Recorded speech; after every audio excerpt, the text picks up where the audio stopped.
नमस्कार, आज की बात में आपका स्वागत है। आज मैं आपको दिखाऊंगा बिहार में फर्स्ट फेज के दौरान हुई बम्पर वोटिंग का नजारा।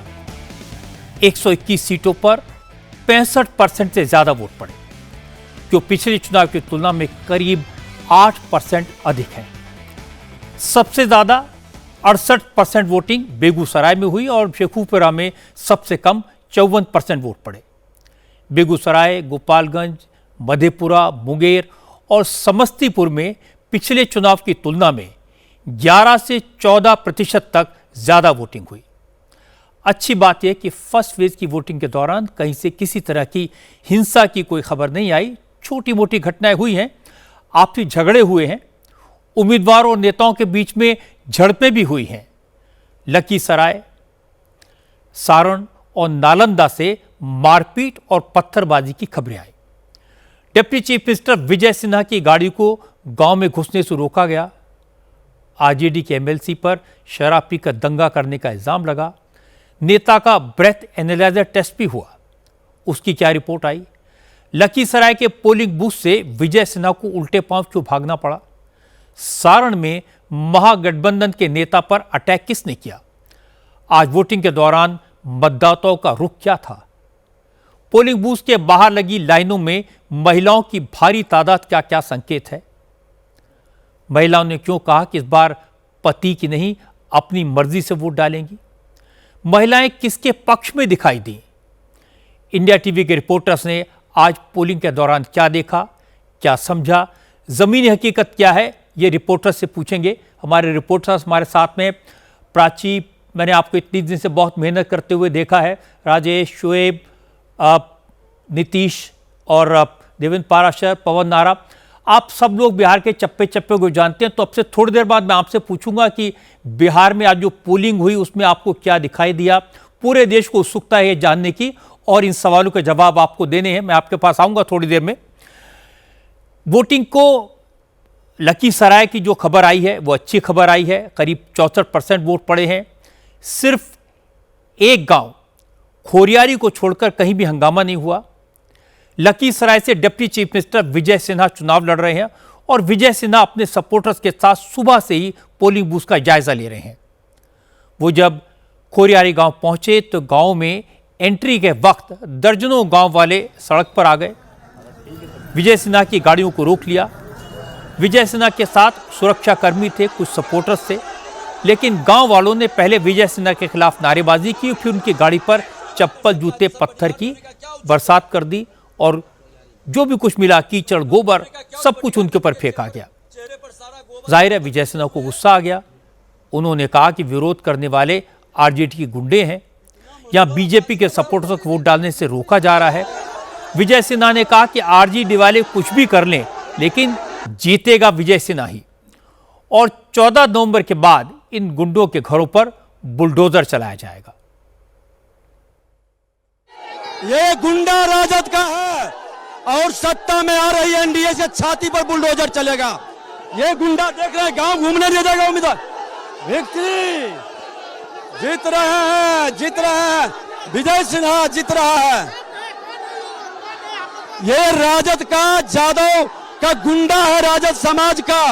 अच्छे जादव लोग को विजय वोट देने दिया और राजद का गुंडा राज कायम करना चाहता है। इन गुंडों के छाती पर बुलडोजर चलेगा। खोल के विजय सिन्हा ने गांव के भीतर जाने की जिद की, लेकिन गांव वाले भी गाड़ी का रास्ता रोककर खड़े हो गए। विजय सिन्हा को सुरक्षाकर्मियों ने समझाया, गाड़ी को बैक किया और थोड़ी दूर जाकर गाड़ी रोकी। इसके बाद विजय सिन्हा ने लखीसराय के एसपी को फोन लगाया और एसपी साहब को खरी खोटी सुनाई। मैं इसी गांव में हूँ, समुच्चा भीड़ आगे आ रही है, आप स्पेशल फोर्स भेजिए, हम यही धरना पर बैठेंगे।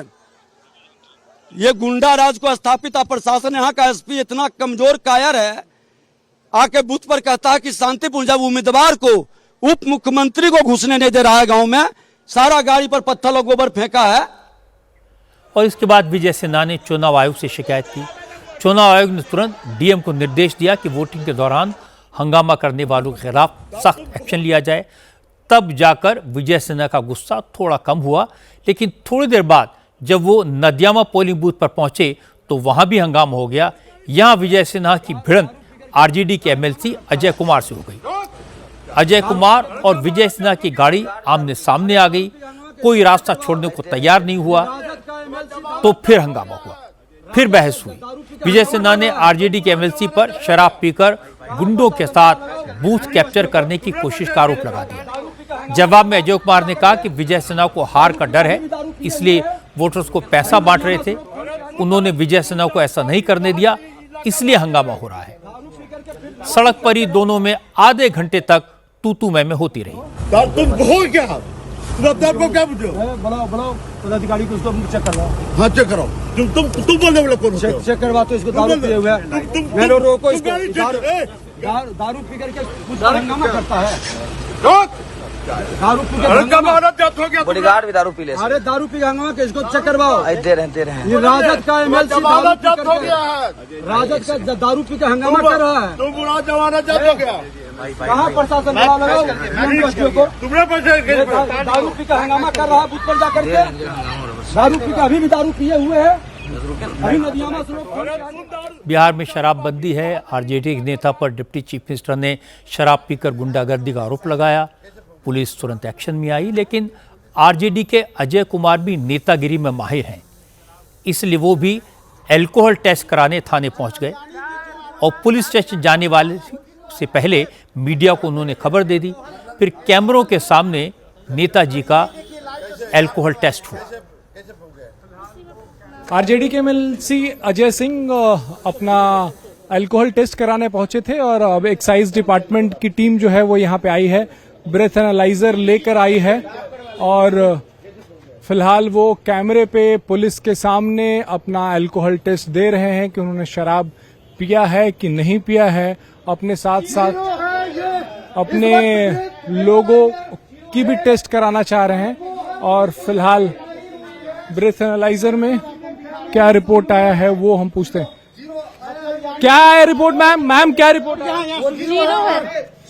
क्या रिपोर्ट? जीरो है। मतलब अल्कोहल की नहीं है। एक्साइज डिपार्टमेंट से जो लोग आए थे। इस तरह का हंगामा कई जगह हुआ। मनेर असेंबली सीट पर आरजेडी के उम्मीदवार भाई वीरेंद्र का पारा गर्म हो गया। भाई वीरेंद्र पुलिस अफसरों से भिड़ गए। असल में मनेर के महीनावा पोलिंग बूथ पर भाई वीरेंद्र अपनी वाइफ के साथ वोट डालने पहुंचे तो पुलिस वालों से उलझ गए। उन्होंने कहा कि पुलिस महिलाओं का आई कार्ड चेक क्यों कर रही है? पुलिस सुरक्षा के लिए है, दस्तावेज चेक करने का काम चुनाव कर्मियों का है। पुलिस लोगों को चेकिंग के नाम पर रोककर वोटिंग की रफ्तार को कम कराना चाहती है। लेकिन मजे की बात है कि यहां भी जाति की राजनीति सामने आ गई। मनेर में यादव और मुस्लिम वोटर्स की तादाद अच्छी खासी है, इसलिए भाई वीरेंद्र को पुलिस अफसर की वर्दी पर लिखा नाम सबसे पहले दिखा। संयोग से पुलिस अफसर तिवारी जी थे। बस भाई वीरेंद्र ने इसी बात को पकड़ लिया और तिवारी जी पर बीजेपी की मदद का इल्जाम भी चढ़ दिया। अभी इनको कहिए तिवारी जी आए हैं ये हमारा वोट खराब करने के लिए। खराब नहीं करने के लिए आप क्यों चेक करने वाले कौन होते हैं? चेक करेगा वहाँ अनेक नो आदेश कराइए। हेलो ऑब्जर्वर साहब, अरे कई जगह से शिकायतें मिली है हमारे विधानसभा मनेर में कि पुलिस परेशान कर रही है वोटरों को और चेक कर रही है। उसको चेक करने का कोई पावर नहीं है, उसको शांति व्यवस्था करने का पावर है और हमारे वोटरों को परेशान कर रही है। कभी कागज का ये कागज नहीं है, वो कागज, तो उसको कोई पावर ही नहीं है। आप इसको दिखलवाइए, हाँ दिखवा के हमको ये कीजिए, श्योर कीजिए कि ऐसा नहीं होगा। मनेर में भाई वीरेंद्र पुलिस को बीजेपी का एजेंट बता रहे थे, लेकिन बिहार शरीफ में बीजेपी के एमएलए सुनील कुमार ने पुलिस को आरजेडी का एजेंट करार दे दिया। बिहार शरीफ से सुनील कुमार बीजेपी के उम्मीदवार हैं, यहां से 4 बार चुनाव जीत चुके हैं, लेकिन आज बिहार शरीफ में पुलिस ने बीजेपी के 4 सपोर्टर्स को हिरासत में ले लिया। आरोप था कि ये लोग वोटिंग के दौरान पोलिंग बूथ के बाहर मतदाताओं को पर्चियां बांट रहे थे। इस बात से सुनील कुमार नाराज हो गए। उन्होंने कहा कि जिन लोगों को हिरासत में लिया गया है वो खुद वोट डालने आए थे, लेकिन पुलिस ने आरजेडी के नेताओं के इशारे पर पोलिंग एजेंट से वोटर लिस्ट और पर्चियां छीन ली। बीजेपी के सपोर्टर्स को थाने में बंद कर दिया। एक सेक्टर मजिस्ट्रेट के साथ रवि कुमार जो बिहार शरीफ का दरोगा है, उससे पता नहीं क्या वहाँ के आशीष रंजन जो वार्ड पार्षद हैं उनसे पहले से कोई झमेला होगा।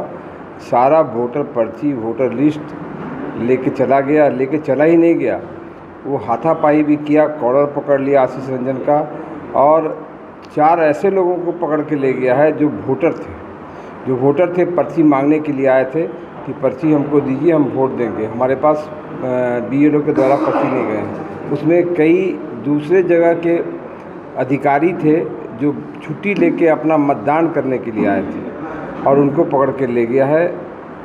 मैंने इसकी शिकायत SP को किया, थानेदार को किया और DM को भी किया। अब ये थोड़ा बहुत हंगामा जो हर चुनाव में होता है, बिहार में भी हुआ है, वो मैंने आपको इसलिए दिखाया ताकि आप घर बैठे इस बात का मजा ले सकें कि चुनाव में किस तरह की घटनाएं होती हैं। अच्छी बात है कि ये जो झगड़ा झंझट आपने देखा, ये नेताओं के बीच हुआ, उनके बीच तकरार थी। जहां तक आम जनता की बात है, लोग लंबी लंबी लाइनों में खड़े हुए, बड़े आराम से अपनी बारी का इंतजार किया, वोट डाला और खामोशी से वापस चले गए। बिहार के लगभग हर इलाके में इंडिया टीवी की टीम्स मौजूद थी। हमारे कैमरा पर्सन्स, हमारे रिपोर्टर्स पोलिंग बूथ पर मौजूद थे। उन्होंने क्या देखा, माहौल कैसा था, लोगों का मिजाज क्या था, हवा का रुख किस तरफ उन्हें लगा, इसकी ग्राउंड रिपोर्ट हमारे रिपोर्टर्स के पास है। हम चलेंगे पटना में, वहाँ प्राची पाराशर मौजूद हैं, देवेंद्र पाराशर मौजूद हैं, सारण में शोएब रजा हैं, मोकामा में राजेश कुमार, दरभंगा में पवन नारा, गोपालगंज में विशाल प्रताप सिंह और दानापुर से नीतीश चंद्र, ये सब के सब इस वक्त हमारे साथ हैं। सबसे पहले प्राची, मैं आपसे पूछना चाहता हूं, आज दिन भर सबसे बड़ी चर्चा इस बात की रही कि जो महिला वोटर्स थी उनका रुझान क्या था, और लोग ये भी बता रहे कि महिला वोटर्स बहुत बड़ी तादाद में वोट देने आई, तो आपने क्या देखा? बिल्कुल, देखिए रजत जी, एक बात बिहार के चुनावों में क्लियर है कि बिहार में सरकार किसी की भी बने, उसमें डिसाइडिंग फैक्टर महिलाएं ही रहेंगी। मैं तकरीबन 1 महीने से बिहार में घूम रही हूं। बिहार का पटना का पौष इलाका हो, चाहे दरभंगा की ग्रामीण सीट हो, लालगंज का इलाका हो या फिर मुजफ्फरपुर की सीट हो, हर जगह महिलाएं 2 बातों की चर्चा जरूर करती हैं, और वो चर्चा है महिला सिक्योरिटी की, वो चर्चा है 10,000 रुपए उनके खाते में आए हैं या नहीं आए हैं। इस वक्त मैं पटना में मौजूद हूं, रात के 9 बज चुके हैं, अभी भी सड़कों पर स्कूटी पर जाती हुई महिलाएं हमें नजर आती हैं। रात में देर रात तक महिलाएं अपनी शॉप्स पर काम करती हुई नजर आती हैं, और ये महिलाओं के बीच में चर्चा का विषय है। वो ये बात करती हैं कि हमें ऐसा ही माहौल चाहिए। वो महिलाएं ये बात करती हैं कि हमें सुरक्षित रहना है, हम सड़कों पर कम से कम बाहर निकल रहे हैं तो हमें ये महसूस नहीं होता कि हम घर पहुंचेंगे तो ऐसा तो नहीं हमारे साथ कुछ अनहोनी हो जाएगी। जो दूसरा मुद्दा है वो है 10,000 रुपए उनके खाते में आए कि नहीं आए। महिला इस बात की खूब चर्चा करती है रजत जी कि उनके खाते में आए हैं, पड़ोसी के खाते में आए हैं, या उनके खाते में नहीं आए हैं, आने वाले हैं। तो ये एक योजना है जिसका लाभ सरकार को हो सकता है। तीसरी बात यह है, जब आप ग्रामीण इलाकों में जाएंगे और महिलाओं से बात करेंगे तो वो ये कहती हुई सुनाई पड़ती हैं कि जो खाने को देगा ना, हम उसी को तो ना वोट देंगे, जो हमें खाने के लिए देगा, जो हमें राशन देगा, जो हमारी मदद करेगा, हम उसको वोट देंगे। तो ये 3 ऐसे फैक्टर हैं जिन पर महिलाएं चर्चा भी करती हैं। और आज जब पोलिंग बूथ्स पर हम घूम रहे थे तो हमने देखा कि पुरुषों के मुकाबले महिलाओं की तादाद ज्यादा थी, लंबी लंबी लाइनें थी। महिलाएं कुछ बात कर रही थीं, कुछ महिलाएं थीं जो बात करने में थोड़ा संकोच कर रही थीं, लेकिन जितना भी हमने उनको पढ़ने की कोशिश की, उनसे बात करने की कोशिश की, महिलाएं यही कहती हुई नजर आई कि हम सुरक्षा को अपनी प्रायोरिटी पर रखेंगे, हम विमेन सिक्योरिटी को अपनी प्रायोरिटी पर रखेंगे। आज मैं महुआ, राघोपुर और लालगंज की सीटों पर घूम रही थी, कतारों में महिला लगी हुई थी। प्रश्न हमने उनसे यही किया कि क्या सरकारी योजनाओं का फायदा आपको मिला, तो महिलाओं का आंसर था हाँ। हमने उनसे पूछा कि जब आप सड़कों पर बाहर निकलती हैं तो आपको डर तो नहीं लगता, उनका आंसर था नहीं। जब हमने उनसे पूछा कि आप कब तक सड़कों पर बाहर रह जाती हैं तो उन्होंने कहा कि अब तो आराम से 10-11 बजे तक हम अपना काम पूरा करके घर जाते हैं, कोई फोन करके ये नहीं पूछता हमसे कि भाई आप कितनी देर हो गई, आप अभी तक घर क्यों नहीं लौटी हैं। तो ये तमाम बातें हैं रजत जी जो महिलाओं के जहन में है, और इसीलिए कहा जा रहा है कि महिला डिसाइडिंग फैक्टर है, और महिला खुलकर अपनी वोट भी दे रही हैं और अपने घरों से बाहर भी निकल रही हैं। प्राची, मैं रोज आपको देखता हूं डिबेट करते हुए, लोगों के पास जाते हुए बात करते हुए, आपने बहुत मेहनत की, लेकिन अभी बहुत बड़ी चुनौती और आपके सामने बाकी है, लेकिन आपने जो महिलाओं के बारे में अंदाज़ा दिया उससे जाहिर है दर्शकों को फ़ायदा होगा। राजेश, मोकामा एक ऐसी कॉन्स्टिट्यूंसी है जिसकी सबसे ज़्यादा चर्चा हुई है। क्या आपको देखने को मिला, क्या जातियों का टकराव वैसा ही है जैसा हम लोग रोज़ सुनते हैं? बिल्कुल, देखिए रजत जी, जब चुनाव प्रचार के दौरान तमाम तरह की बातें होती हैं, विकास की बातें होती हैं, रोजगार की बातें होती हैं, लेकिन जो पोलिंग डे होता है रजत जी बिहार में, इसके पहले भी हम देखते रहे और आज भी कुछ जुदा देखने को नहीं मिला।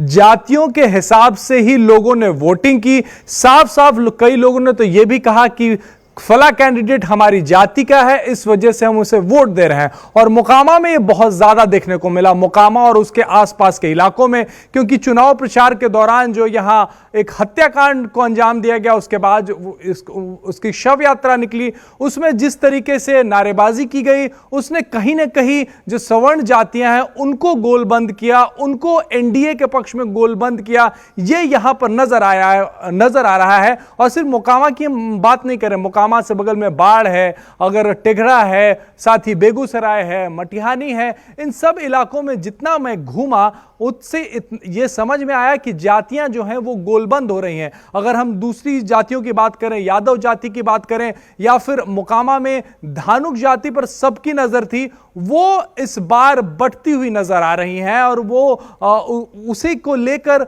बहुत चुनाव प्रचार था कि आखिर धानुक जाति किसके तरफ जाएगी। तो जातियां गोलबंद हुई हैं, इसमें कोई दो राय नहीं है। लोग खुल के इसके बारे में बात कर रहे थे, और खास के सवर्ण जातियां इस हत्याकांड के अलावा वो जंगल राज जो पुराना राज था लारू राबड़ी का, उसे वो नाम देते हैं और उसका जिक्र करते हैं। और तेजस्वी के तमाम वादों का जब जिक्र होता है तो वो कहते हैं कि उनके पिताजी का राज हमने देखा है, इस वजह से उन पर भरोसा नहीं होता है। तो सवर्ण जातियां ये कहती हुई नजर आ रही हैं। जबकि अगर हम यादव जाति की बात करें, वो पूरी तरीके से तेजस्वी के पीछे खड़े हैं। तो आपने राजेश बिल्कुल कंफर्म किया जो बात हम यहां बैठ के चर्चा करते हैं रोज की, बिहार की राजनीति में आज भी जातिगत समीकरणों का बड़ा असर है और मोकामा से बेहतर कोई एग्जाम्पल नहीं हो सकता। शोएब, सारण में क्या हालचाल है? हर आदमी बात कर रहा है जो बिहार का मुस्लिम वोटर है वो कहां जाएगा? आरजेडी के साथ जाएगा, कांग्रेस के साथ जाएगा, या फिर उसको चैलेंज मिलेगा ओवैसी से? आपने क्या देखा, क्या महसूस किया, लोगों ने क्या बताया आपको? बिल्कुल, देखिए एक बड़ा समीकरण है बिहार में, MY समीकरण। इसको लेकर तमाम तरह की जो बातें हैं शुरुआत से ही होती रही, और जो गठबंधन है वो समझता है कि हमारा वोटर है। हालांकि आज की वोटिंग का जो पैटर्न है उसमें ये बात नज़र भी आई।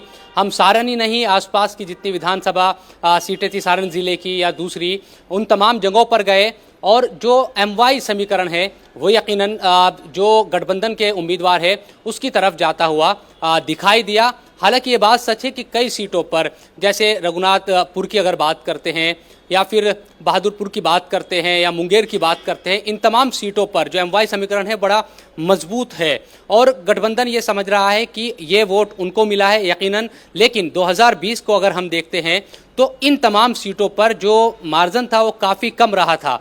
ऐसे में ये भी जो NDA के लोग हैं वो ये मान रहे हैं कि भले ही 2020 में ये वोट तब भी उनको मिला था, लेकिन कुछ सीटों पर तब भी जो NDA के उम्मीदवार थे वो जीते थे। तो अगर वो सिलसिला परंपरागत तरीके से चलता भी है तो उनको इन सीटों पर थोड़ा सा भी अगर वोट दूसरे लोगों का मिलता है, यानी पिछड़ी जाति का, तो इसको निकाल सकते हैं। इसके अलावा 2-3 सीटें ऐसी है जहां फ्रेंडली फाइट की बात कांग्रेस और CPI करती हुई दिखाई दी। उसमें बिहार शरीफ भी है एक सीट, तो वहां पर अगर देखें तो वहां सीधे तौर पर वोट बढ़ता हुआ दिखाई दिया दोनों तरफ, CPI की तरफ भी, कांग्रेस की तरफ भी, और इसका सीधा जो फायदा है वो NDA को मिलता हुआ दिखाई दिया। असदुद्दीन ओवैसी की जहां तक बात है तो 121 सीट जो जिन पर आज वोटिंग हुई है वहां पर बहुत ज्यादा असर असदुद्दीन ओवैसी का यहां पर नजर नहीं आया, क्योंकि सीमांचल का जो इलाका है जहां पर पिछली बार उन्होंने 5 सीटें जीती थी जो MIM ने, वहां 11 तारीख को चुनाव है, हो सकता है कि वहां ज्यादा असर हो, और वहीं पर एक तरीके से कैंप किए हुए हैं इन दिनों असदुद्दीन ओवैसी। आप कह रहे हैं कि जो तो सीमांचल में है वहां पर मुस्लिम बहुल इलाके हैं और वहीं पर ज्यादा असर होगा, ओवैसी वहीं पर ज्यादा टक्कर दे रहे हैं। बहुत दिन से हमने देखा है वहीं कैंप किए हुए हैं। पवन नारा, मैं आपसे पूछना चाहता हूं, जो अति पिछड़ा वोटर है उनके बारे में क्या रुख आपको दिखाई दिया, क्या लोगों से आपने सुना, लोगों ने आपको क्या बताया? जी रजत जी, बिल्कुल अति पिछड़ा वर्ग, कुर्मी, कोयरी, कानू, बिंद, केवट, निषाद, ये सारी वो 12 सब कास्ट हैं जो ईबीसी में आती हैं। अब की बार ईबीसी को डेंट करने के लिए निषाद पार्टी जो है वीआईपी, उसको महागठबंधन ने अपने साथ लिया था। हमने एक बात देखी कि ईबीसी ग्रुप में आज भी निर्विवाद तौर पर नीतीश कुमार का चेहरा उनके सामने रहता है। दरभंगा ग्रामीण, केवटी, जाले, अलीनगर और गोराबोराम, ये सारी वो सीटें हैं जहां पर हम घूम रहे थे। गोराबोराम का खास तौर पर यहां जिक्र करना चाहूंगा। यहां पर वीआईपी और आरजेडी आमने सामने हो गए थे और अंत में मुकेश साहनी ने अपने भाई को पीछे हटने के लिए कहा। उसका असर ये देखा गया कि जो मल्लाह समाज है वो एकदम वीआईपी के मुखर हो गया, आरजेडी और महागठबंधन के मुखर हो गया और कहा कि आपने यहां सरेंडर कर दिया। वो नाराजगी थी और वहां पे लोग स्पष्ट कहते नजर आए, कमल, नीतीश कुमार, कोई मुद्दा नहीं, इन्होंने सरेंडर कर दिया।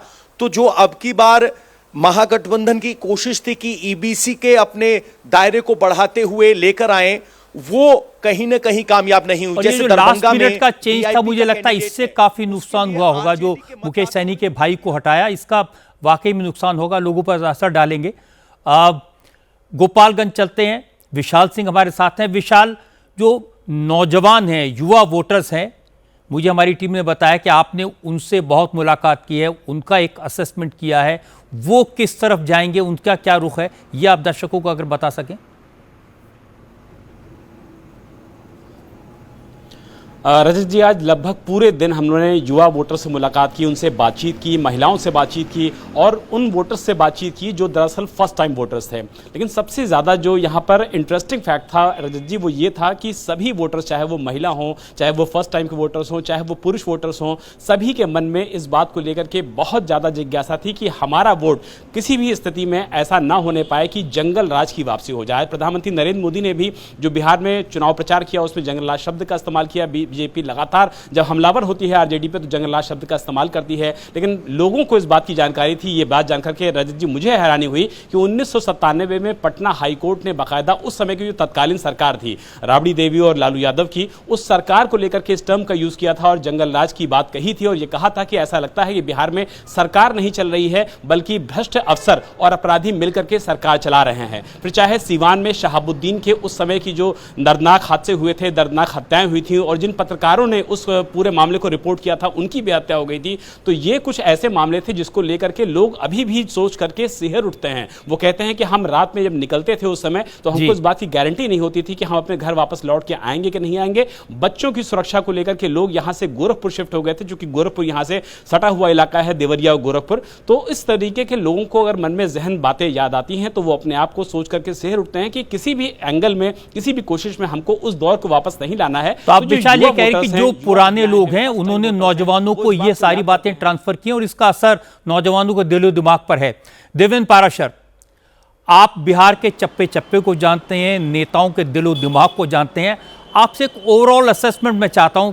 क्या असेसमेंट है एनडीए के नेताओं का बिहार के चुनाव को लेकर पहले फेज की वोटिंग के बाद?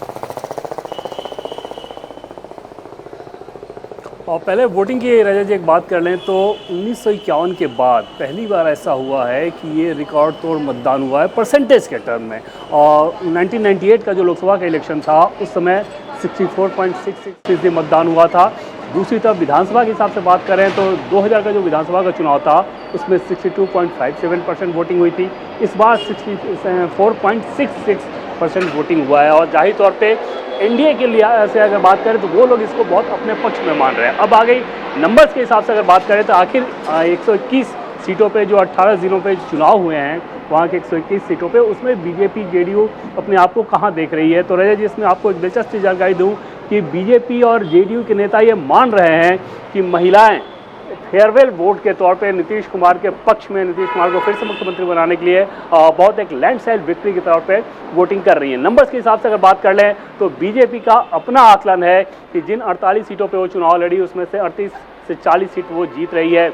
दूसरी तरफ जेडीयू की बात करें तो जेडीयू ने जिन 57 सीटों पे चुनाव लड़ा है उसमें बहुत कंजर्वेटिव फिगर अगर हो तो भी वो मान के चल रहे हैं कि 40 सीट्स उनके पक्ष में है। जो कमज़ोर कड़ी है उसमें एनडीए के नेताओं का ये मानना है कि एलजेपी जिन सीटों पे चुनाव लड़ रही है वो उनकी सबसे कमज़ोर कड़ी हैं, और उस कंडीशन में ब्रह्मपुर या इस तरह की 1-2 सीटों को अगर छोड़ दें तो इस फेज के जिन सीटों पे आज वोटिंग हुआ है उसको लेके बहुत ज़्यादा उत्साहजनक रिपोर्ट उनके पास नहीं है। लेकिन बीजेपी और जेडीयू का अपना जो कोटा है उसके हिसाब से एनडीए के नेता बहुत कंजर्वेटिव कंडीशन में भी इन इस 121 सीटों में से 68 का आंकड़ा मिनिमम मान रहे हैं, और अगर अच्छा रहा, थोड़ा ऑप्टिमिस्टिक रहे तो 80-82 के पास भी जा सकता है। और उस लिहाज से वैसे भी एलजेपी को जो सीटें मिली थी देवेंद्र, वो थोड़ी मुश्किल सीटें थी, तो जाहिर है आपका अंदाजा बिल्कुल सही है। जो बीजेपी और जेडीयू है इसका दावा ज्यादा सीटों पर हो सकता है। नीतीश चंद्र, आपसे असेसमेंट चाहिए महागठबंधन का। अब मैं रोज देखता हूं महागठबंधन के नेताओं से बात करते हैं, पर्सनली, फॉर्मली, इनफॉर्मली। क्या अंदाजा है उन लोगों का आज जो सीटों पर पोलिंग हुई है उनको लेकर? जी हाँ, महागठबंधन के कई नेताओं से मेरी बात हुई। अभी अलग अलग ज़िलों से वो कह रहे हैं कि फीडबैक हम ले रहे हैं, लेकिन कुछ नेताओं से मेरी बात हुई, उनका ये कहना है कि पिछली बार जो उनका प्रदर्शन रहा था उसके थोड़े कम के आसपास वो रहेंगे। तो यहाँ ध्यान देने वाली बात ये है कि पिछली बार जो कामयाबी मिली थी महागठबंधन को, खासतौर से आरजेडी को, वो उसमें से ज़्यादा सीटें पहले चरण में थी। पिछली बार 75 सीटें आरजेडी जीती थी, जिसमें से 42 सीटें पहले चरण में जीती हुई थी। ऐसी स्थिति में यदि सत्ता तक आरजेडी को पहुंचना था तो उनके लिए ज़रूरी था कि पहले चरण में वो लीड लेते। लेकिन पहले चरण में जिस तरह की खबरें आ रही हैं उसमें ये साफ तौर पर दिख रहा है कि एनडीए को यहाँ बढ़त मिलती दिख रही है। दूसरी बात यह कि जेडीयू की जो सीटिंग, जेडीयू के जो उम्मीदवार थे पहले चरण में 57 उम्मीदवार हैं। सबसे ज़्यादा एनडीए में जेडीयू के उम्मीदवार इस बार हैं। हम सब जानते हैं कि पिछली बार नीतीश कुमार का जो परफॉर्मेंस था जेडीयू का वो काफ़ी ख़राब रहा था, और उसकी वजह थे चिराग पासवान और उपेंद्र कुशवाहा। चिराग पासवान की वजह से 34 सीटों पर और उपेंद्र कुशवाहा की वजह से 10 सीटों पर नुकसान हुआ था। इस बार दोनों इनके साथ हैं। इसके अलावा कई नई चीज़ें जुड़ी हैं, जो तमाम सोशल वेलफेयर की स्कीम्स हैं, महिलाओं का जो झुकाव रहा है, तो इसकी वजह से नीतीश कुमार के लिए, जेडीयू के लिए इससे नीचे जाने की कोई वजह नहीं है, इससे ऊपर जाने की गुंजाइश है। और इस तरह की खबरें भी आ रही हैं कि जेडीयू का स्ट्राइक रेट इस बार काफ़ी अच्छा देखने को मिलेगा। अब इसको रीजन वाइज यदि आप देखें तो शाहाबाद में पिछली बार प्रदर्शन बहुत अच्छा नहीं था बीजेपी का। आरा में सिर्फ 2 सीटें मिली थी 7 में से, बक्सर में तो 0 था। तो इस बार यहाँ भी एनडीए बेहतर कर रही है। तो इस नज़रिए से आप देखें तो एनडीए जो है महागठबंधन के मुकाबले पहले चरण में आगे है। और अलग अलग जिलों से नीतीश, आप लगभग वही बात कह रहे हैं जो देवेंद्र पाराशर ने बताई। अगर आप दोनों की बात का असेसमेंट लें तो इस बात को की तस्दीक होती है कि जेडीयू और बीजेपी, एनडीए इन इलाकों में आज जहां पोलिंग हुई है काफ़ी आ गया, और उनमें ये उत्साह दिखाई भी दे रहा है। और महिलाओं की जो प्राचीन ने बात बताई, युवाओं की जो बात बताई, मैं आप सब लोग के नाम तो नहीं लूँगा, समय कम है, लेकिन आप सब ने जो असेसमेंट दिया है उससे एक अंदाज़ा ज़रूर लग रहा है कि आज जिन 120 सीटों पर पोलिंग हुई उन सीटों पर किस तरफ हवा है, क्या रुख है वोटर्स का। बहुत बहुत शुक्रिया आपका। ग्राउंड पर मौजूद हमारे रिपोर्टर्स ने पोलिंग के बाद जो कुछ बताया उससे कुछ बातें तो क्लियर हो जाती हैं। एक तो यह कि महिला वोटर्स ने भारी तादाद में वोट डाला। मोटे तौर पर महिलाओं का सपोर्ट मोदी और नीतीश के साथ नजर आया। यादव और मुसलमान वोटर आरजेडी के साथ हैं और वो इस बात को छुपाते भी नहीं। पिछड़े समाज के लोग 2 वक्त के राशन से, सरकारी योजनाओं से खुश नजर आए, वो मोदी के साथ हैं। पहले फेज की वोटिंग के बाद रिपोर्टर्स का इंप्रेशन है कि सवर्ण जातियां हिंदुत्व के कारण एनडीए को वोट कर रही हैं। चुनाव में नीतीश कुमार से कहीं कोई नाराजगी नजर नहीं आई। जहां तक प्रशांत किशोर का सवाल है, उनका नाम सब जानते हैं, उनका प्रोग्राम भी लोगों को मालूम है, पर कितने लोग उन्हें वोट देंगे इसके बारे में डेफिनेट तौर पर कोई कुछ नहीं कह सकता। अब सभी पार्टियों का फोकस सेकेंड फेज की सीटों पर शिफ्ट हो चुका है। इसमें मुस्लिम डोमिनेशन वाला सीमांचल है, जहां से आरजेडी और कांग्रेस को जितनी उम्मीद है उससे कहीं ज्यादा उम्मीद असदुद्दीन ओवैसी को है। आज नरेंद्र मोदी सीमांचल में थे। मोदी की आज 2 रैलियां हुई, पहली अररिया में और दूसरी भागलपुर में। दोनों रैलियों में मोदी ने नीतीश कुमार की योजनाओं पर, कानून व्यवस्था पर और महिलाओं के लिए किए गए कामों पर फोकस किया। मोदी को सुनने बड़ी संख्या में महिलाएं पहुंची थी, इसलिए मोदी ने लालू यादव के जंगल राज की बात की। कहा कि जंगल राज का कहर सबसे ज्यादा महिलाओं ने झेला। महिलाएं लालू के कुशासन और नीतीश के सुशासन में फर्क महसूस करती हैं। नीतीश ने कानून व्यवस्था को बेहतर किया है और महिलाओं को सशक्त बनाया है, इसलिए इस बार माताओं बहनों का आशीर्वाद एनडीए को ही मिलेगा। मुख्यमंत्री महिला रोजगार योजना इसका सशक्त उदाहरण है।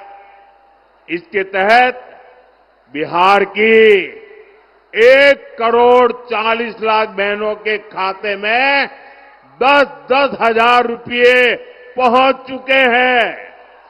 माताएं बहनें जरा ताली बजा करके मुझे बताइए, ये अच्छा हुआ है कि नहीं हुआ है? आपको ताकत मिली है कि नहीं मिली है? और हमने वादा किया है, जो भी इस पर से कोई काम धंधा शुरू करेंगे उनको आगे सरकार बनने के बाद फिर से पैसा मिलने वाला है। करेंगे ना? हमें बिहार को आगे बढ़ाना है, करेंगे ना? योगी आदित्यनाथ ने भी आज दावा किया कि पहले फेज की 121 में से एनडीए को 100 से ज्यादा सीटें मिलेंगी। महागठबंधन की हार तय हो चुकी है। योगी ने आज पश्चिमी चंपारण और सीतामढ़ी में 4 पब्लिक मीटिंग्स की। योगी ने कहा कि बिहार को अब कोई लालटेन युग में वापस नहीं ले जा सकता, न कोई ले जाना चाहता है, कोई माफिया राज नहीं चाहता, लेकिन ये तभी होगा जब सुशासन चाहने वाले एकजुट रहेंगे। इसके बाद मोदी ने नारा लगवाया, बिहार को बंटना नहीं है, क्योंकि अगर बटेंगे तो कटेंगे। याद रखिए, ये महागठबंधन कांग्रेस आरजेडी के रूप में झूठ का पुलंदा लेकर के झूठे वायदे करने के लिए आपके बीच आया है, और हम लोग तो मोदी जी के नेतृत्व में जो बोलते हैं वो करके दिखाते हैं। हमने कहा था ना, माफिया की संपत्ति को जब्त कर देंगे, उत्तर प्रदेश में हमने जब्त कर दिया, और ये केवल डबल इंजन की एनडीए की सरकार ही कर सकती है। ये लोग जो पशुओं का चारा खा जाते हो, नौजवानों की नौकरी में सेंध लगाते हो, इन लोगों से कोई उम्मीद मत करिए, ये लोग कुछ करने वाले नहीं है।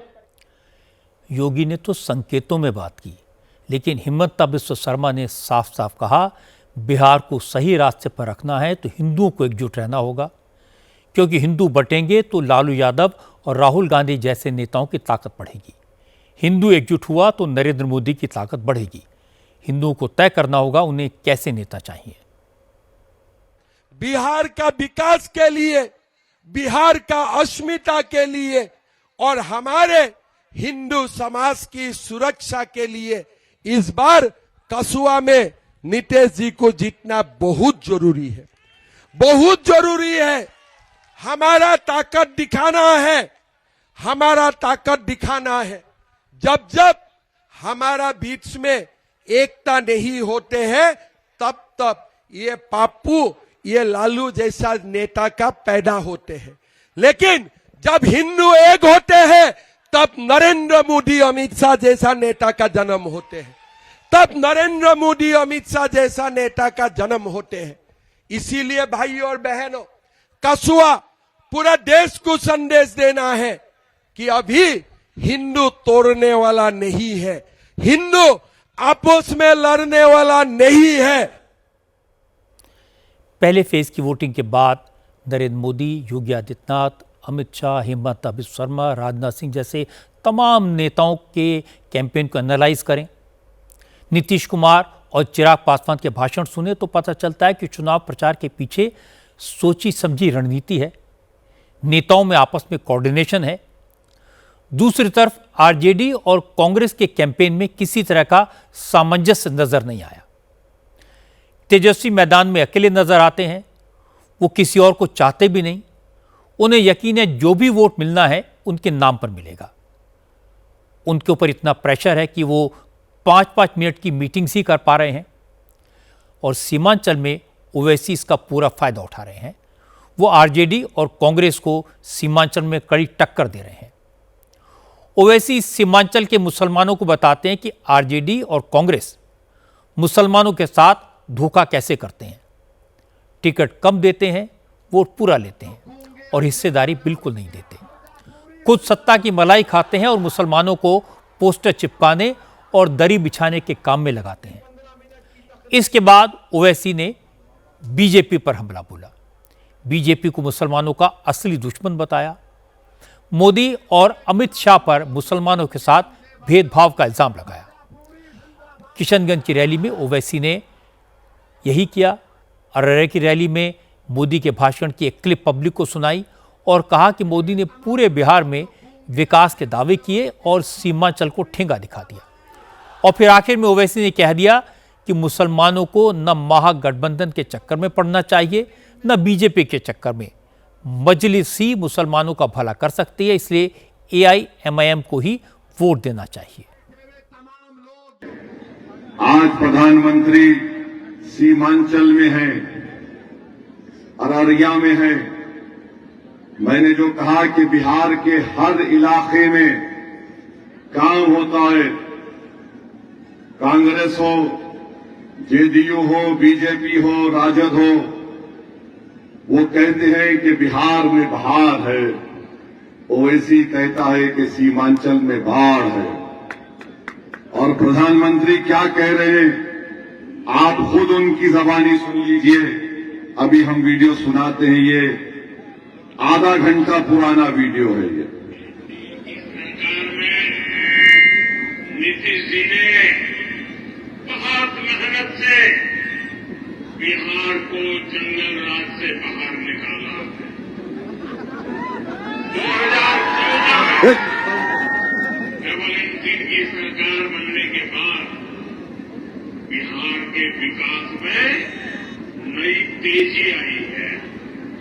पटना में आईआईटी खुली है, बोधगया में आईआईएम खुला है, पटना में एम्स खुला है, दरभंगा एम्स का काम तेज गति से चल रहा है। वीर कुंवर सिंह सेतु ये पूरा कहाँ बनाया गया? पटना में। कई ऐसे राज्य हैं जहां पर पूरा कहाँ बनाया गया? दरभंगा में। बंगाल की बात करें वहां पर और देश का प्रधानमंत्री आके बोलता कि सीमांचल में घुसपैठिया है। कैसे देखते हैं? इनकी जबान से सुना आपने, पटना में ये बना, पटना में वो बना, पटना में ये बना दिया, पटना में इंटरनेशनल स्पोर्ट्स कॉम्प्लेक्स बना दिया, दरभंगा में एम्स बना दिया और सीमांचल को क्या दिया? गाजर की पूंजी दिया खाली। मगर प्रधानमंत्री जान लो, अब तुमको जबान से सीमांचल जिंदाबाद हम बोलने लगाएंगे इंशाअल्लाह ताला। अब मैं आपको कांग्रेस की बात सुनाता हूं। असल में बिहार में ओवैसी कांग्रेस को मुसलमानों का दुश्मन बता रहे हैं और तेलंगाना में मुसलमानों से कांग्रेस को सपोर्ट करने की अपील कर रहे हैं। महागठबंधन के नेता सीमांचल के लोगों को ये बात याद दिला रहे हैं और ओवैसी पर भरोसा न करने की सलाह दे रहे हैं। आज कांग्रेस के नेता इमरान प्रतापगढ़ी ने यही किया। जिस इलाके में ओवैसी की सभा हुई थी, उसी इलाके में इमरान प्रतापगढ़ी पहुंचे। उन्होंने कहा कि ओवैसी दो मुही बातें करते हैं, जहां जिसकी सरकार होती है उसके हिसाब से बात करते हैं, इसलिए मुसलमानों को ओवैसी पर यकीन नहीं करना चाहिए।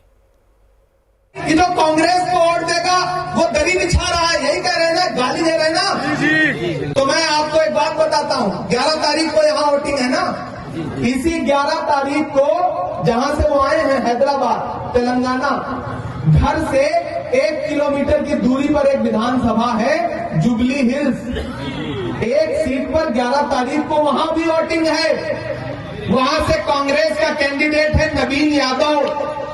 उसके लिए यही मोहतरम घर घर जाकर के वोट मांग रहे हैं।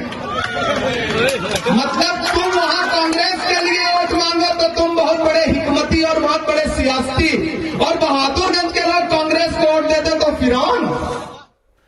महागठबंधन के कैंपेन की कमान अकेले तेजस्वी यादव ने संभाली हुई है।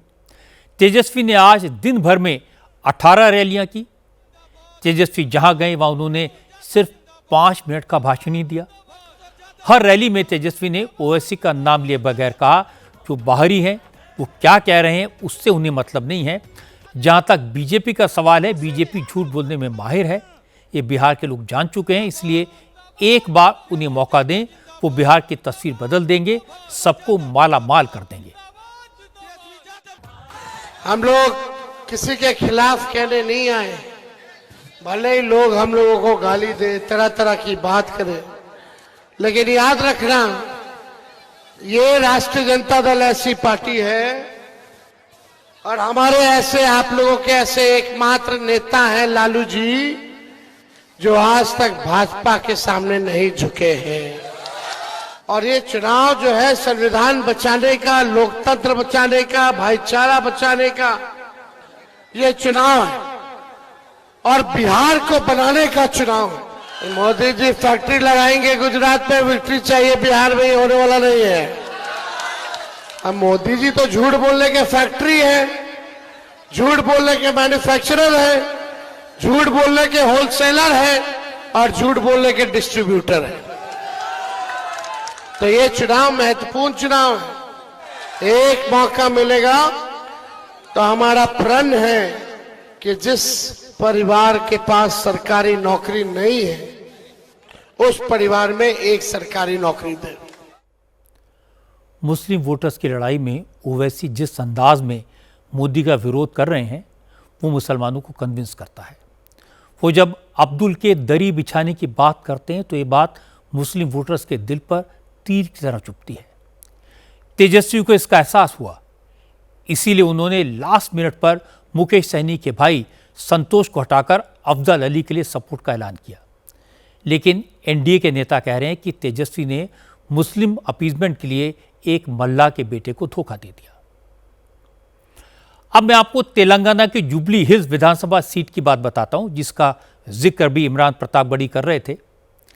बिहार में कांग्रेस खुद को सेक्युलर बता रही है, लेकिन तेलंगाना में कांग्रेस के नेता दावा कर रहे हैं कि मुसलमान का मतलब कांग्रेस और कांग्रेस का मतलब मुसलमान। तेलंगाना की जुबली हिल्स पर बाई इलेक्शन हो रहा है। 11 नवंबर को वोटिंग होनी है। यहां कांग्रेस के उम्मीदवार को असदुद्दीन ओवैसी ने खुला सपोर्ट दिया है।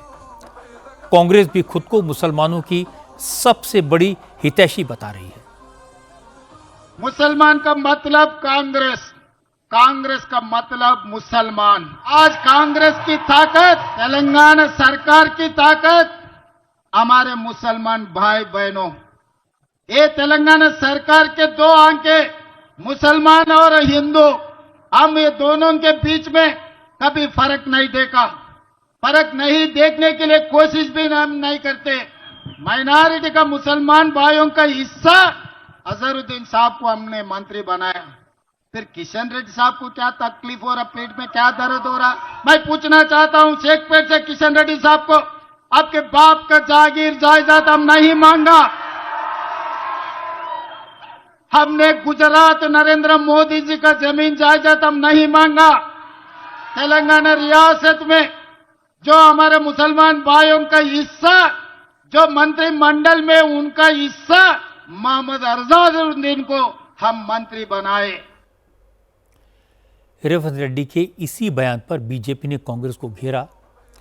केंद्रीय मंत्री जी किशन रेड्डी ने आरोप लगाया कि कांग्रेस ने ओवैसी के आगे पूरी तरह सरेंडर कर दिया है। जी किशन रेड्डी ने कहा कि मुस्लिम अपीजमेंट कांग्रेस की पुरानी पॉलिसी है, लेकिन रेवंत रेड्डी ने इसका नया रिकॉर्ड बना दिया। मुसलमानों के वोट के लिए ओवैसी के सपोर्टर्स को गुंडागर्दी की खुली छूट दे दी। कांग्रेस पार्टी एमआईएम पार्टी को बिक गए हैं। एमआईएम पार्टी के नेता के सामने जाकर झुक कर सलाम कर रहे कांग्रेस पार्टी। ये बिल्कुल ये एमआईएम पार्टी को तेलंगाना हैंडओवर करने के लिए प्रयास कर रहे। कांग्रेस पार्टी पहले से ही हिंदू मुस्लिम के नाम पर डिवाइड करके आज़ाद से लेकर आज तक राजनीति करते हैं। बिल्कुल ये गलत है। कांग्रेस नहीं है तो भी मुस्लिम की इज्जत है, सिर्फ कांग्रेस के कारण मुस्लिम का इज्जत नहीं है। बिल्कुल ये मैं मुस्लिम का अपमान कर रहे कांग्रेस पार्टी। दूसरा, मैं रेवंत रेड्डी से पूछना चाहता हूँ, हिंदूज का इज्जत के लिए आपको कोई चर्चा नहीं है। क्रिश्चियन के इज्जत के लिए कोई चर्चा नहीं करते, सिर्फ मुस्लिम का इज्जत के लिए बात करते हैं। मुस्लिम के ही कारण अब कांग्रेस का चल रहा है ऐसा समझते हैं।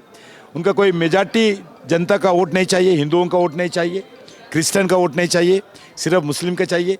बिल्कुल जिधर जाते हैं हिंदूज की जगह हिंदूज बात करते हैं, मुस्लिम की जगह मुस्लिम बात करते हैं। Divide and rule policy, appeasement policy ये कांग्रेस पार्टी चला रहे। रेवंत रेड्डी किसी भी कीमत पर यह बाई इलेक्शन जीतना चाहते हैं, इसके लिए वो कुछ भी करने को तैयार हैं। उन्हें तो बस मुस्लिम वोट चाहिए। उन्होंने अपनी ये मंशा कभी छुपाने की कोशिश भी नहीं की। ये भी कोई सीक्रेट नहीं है कि इसी का उन्होंने अजहरुद्दीन को मिनिस्टर बनाया। ये भी साफ है कि मुस्लिम वोटों के लिए उन्होंने ओवैसी को ये कहने का मौका दिया कि सब मजलिस के इशारे पर नाचते हैं। रेवंत रेड्डी को चुनाव में इसका फायदा हो सकता है, लेकिन लॉन्ग टर्म में इस तरह की अपीजमेंट का नुकसान भी हो सकता है। महिला क्रिकेट में वर्ल्ड कप जीतने वाली चैंपियन टीम ने आज प्रेसिडेंट द्रौपदी मुर्मू से मुलाकात की। राष्ट्रपति ने वर्ल्ड कप जीतने वाली टीम को सम्मानित किया। कैप्टन हरमनप्रीत कौर ने राष्ट्रपति मुर्मू को वर्ल्ड कप की ट्रॉफी दिखाई। राष्ट्रपति के साथ पूरी टीम ने तस्वीरें खिंचाई और फिर उन्हें एक स्पेशल गिफ्ट भी दिया। टीम इंडिया के सारे प्लेयर से सिग्नेचर वाली जर्सी राष्ट्रपति महोदया को भेंट की गई।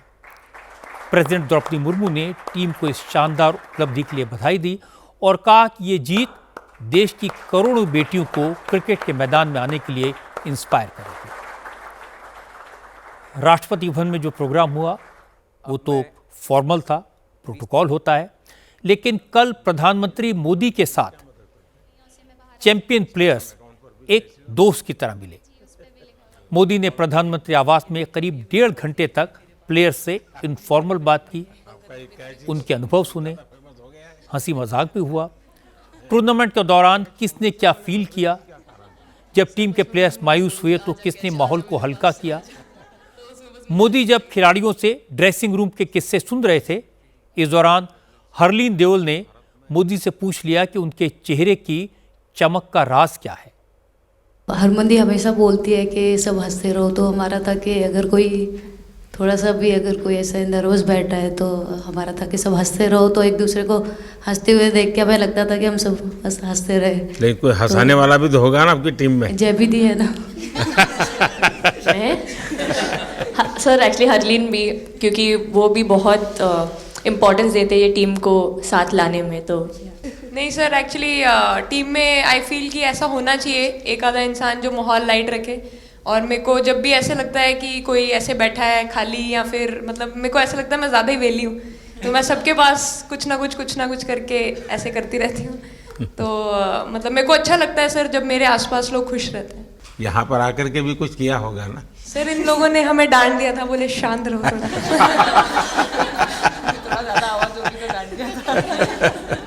सर मेरे को आपकी स्किन केयर रूटीन पूछनी है। आप बहुत ग्लो करते हो सर।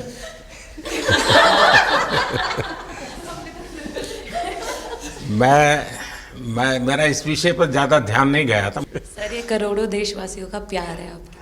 ये तो है ही है जी, ये बहुत बहुत बड़ी ताकत होती है समाज से इतना, क्योंकि अब मेरा सरकार में भी 25 साल हो गए हैं हेड ऑफ द गवर्नमेंट, तो ये लंबा समय होता है। उसके बाद भी इतने जब आशीर्वाद मिलते हैं तो उसका एक तो प्रभाव रहता है। मीटिंग के दौरान टीम के कोच अमोल मजूमदार ने मोदी को एक इंटरेस्टिंग किस्सा सुनाया। कोच ने बताया कि इसी साल जून में पूरी टीम प्रिंस चार्ल्स से मिलने गई थी, लेकिन प्रोटोकॉल की वजह से सपोर्ट स्टाफ प्रिंस चार्ल्स से नहीं मिल पाया। लिमिटेड नंबर के लोग जा सकते थे। उस वक्त सपोर्ट स्टाफ के मेंबर्स ने कहा कि प्रिंस चार्ल्स से नहीं मिल पाए तो कोई बात नहीं, वर्ल्ड कप जीतने के बाद प्रधानमंत्री मोदी के साथ फोटो खिंचवाएंगे, और आज ये सपना पूरा हो गया। सर एक स्टोरी बताना चाहूँगा, एक किस्सा। हम जून में इंग्लैंड में थे, तो वहाँ पे हम किंग चार्ल्स से मिले, पर वहाँ पे प्रोटोकॉल था 20 जनों का ही। तो जो सपोर्ट स्टाफ है तो वो आ नहीं पाए, सारे प्लेयर्स थे और 3 स्किल्ड कोचेस लेके गए। तो मैंने अपने सपोर्ट स्टाफ को कहा कि I am extremely sorry but protocol 20 लोगों का ही है। तो उन्होंने जैसे थोड़ा सा मैनिफेस्ट किया। मैं बोला ठीक है, ये फ़ोटोग्राफ नहीं चाहिए हमें 4 नवंबर को या 5 नवंबर को मोदी जी के साथ फोटोग्राफ चाहिए, आज वो दिन है। जैसे मैनिफेस्ट। मोदी आज जब चैंपियन से मिले तो एक पेरेंट की तरह बात की, गार्जियन की तरह उन्हें सलाह दी। क्योंकि टीम प्रधानमंत्री के मेहमान थी, इसलिए मोदी ने एक एक खिलाड़ी का खुद ख्याल रखा। प्रतिका रावल इंजर्ड हैं, व्हील चेयर पर आई थी, इसलिए प्रधानमंत्री ने प्रतिका से उनकी पसंद पूछी और खुद प्रतिका के लिए प्लेट लगाई।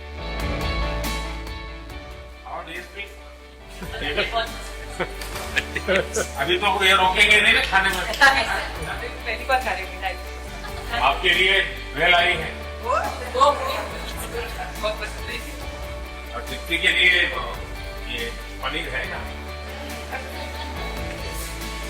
भिंडी के साथ नहीं है।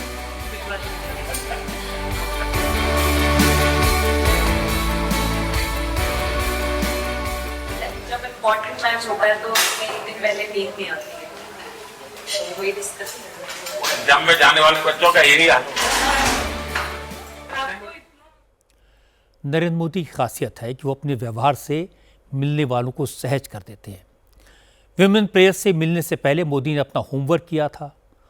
कौन हनुमान जी की भक्त हैं, किसने बचपन में पिता को खो दिया था, किसके हाथ से कैच गिरते गिरते बचा, ये सारी बातें करके उन्होंने विमेन प्लेयर्स को काफ़ी कंफर्ट दिया। इसीलिए प्लेयर्स प्रधानमंत्री से खुलकर अपनी बात कह पाई, हंसी मजाक भी हुआ, मोटिवेशन की बात भी हुई और इंस्पिरेशन की बात भी हुई।